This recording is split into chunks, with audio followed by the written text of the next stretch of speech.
iti sudad na bigan, balay di kalman iti pamasungad, nga da iti kita muna ng daw ng aktibidad, agsipod ka akas na ginakamat met da Mayor Randy, da Vice Mayor Glendale Benson, SPMBSS ni Agdamag, kitakil iti papreview. So nga iti rabi, naramit na ron, da iti strip dancing competition, kaya iti mismo showdown, panag nga ito, da kita may nagbuya.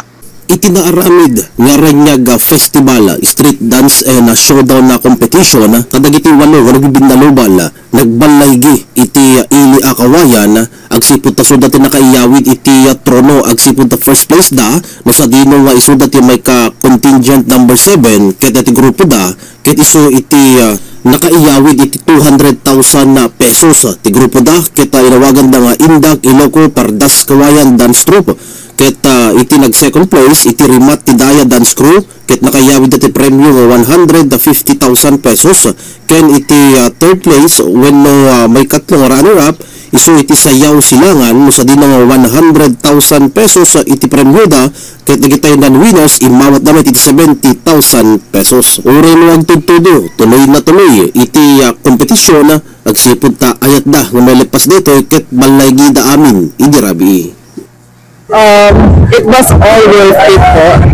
It was all worth it po. Lahat po ng pagod, hirap, pawis, it was all worth it. Finally talaga. I'm so overwhelmed po. Sobrang daming pinagdadaanan para ma-perfect itong piece na ito. Yes. I'm so speechless right now because it is our first time to win po this Ranyag Festival po. So, it was worth it po talaga. Yun lang po masasabi ko.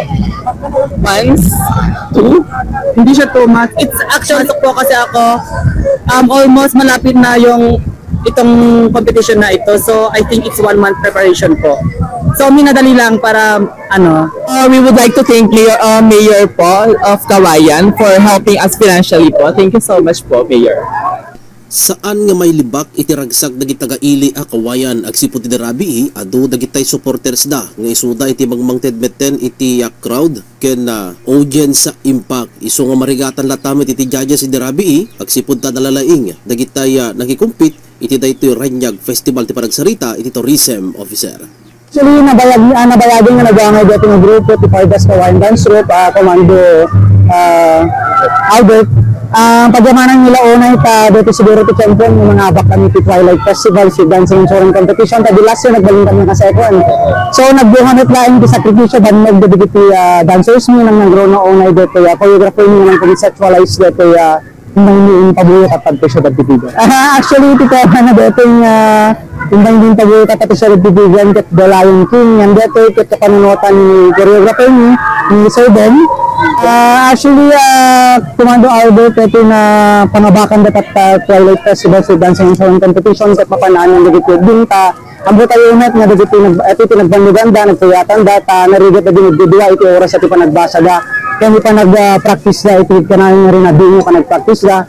So, mapanaan na po dito premyo da, dito nagbanog, nagsakripisyo, dito launay dancers tayo, dito propsman, dito choreographer. Talaga pa kailayawan ti Lizard ka, possible ka mayoran to mayora.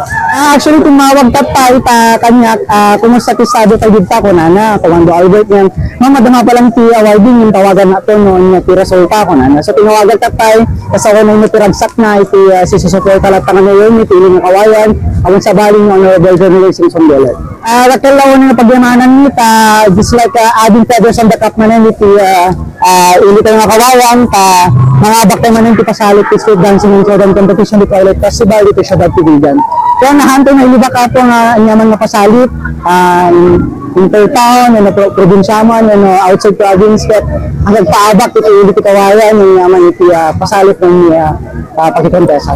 Kamaudyanan na itangarabi maaramid tumet detoy takbo by JCI Vegan alas 6 into rabi around vegan kaya marami tumet dati Ranyag Overload Party alas 8 ti Vegan Plaza Burgos kasaronon tumet ni Ranyag Cosplay Competition ijay metlaeng Plaza Burgos para kapigson radyo ti Lucanya DWRS Komando Kabarangan Komando 22 Albert Dofredo.